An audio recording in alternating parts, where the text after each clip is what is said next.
Dobar dan, dragi gledaoci. Ovo je nedeljni pregled ilustracija. U Africi je otkriveno novo pleme.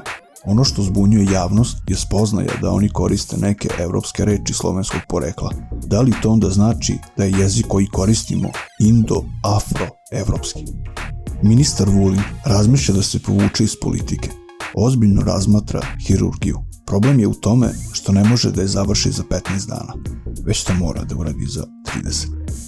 Novopečeni ambasador izjavio od igračke biće plačke, iako svojom snažnom pojavom ostavlja dojam nekog ko još nije prevazišao igračke. Plačke smo već videli. U legende će ući, ako ni zbog čega drugog, onda zbog njegovih snažnih aplauza.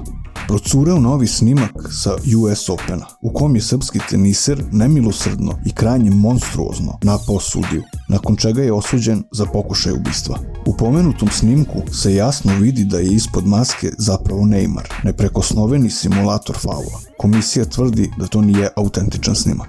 Za kraj, premijerka pregovara sa jednom renomiranom firmom oko remake-a legendarne reklame za Centro Proizvod, hoću reći za Centro Proizvod. Čelnici te firme ističu kako samoglasnik O ističe premijerkinu muževnost i kako je ovo jedini logičan potez.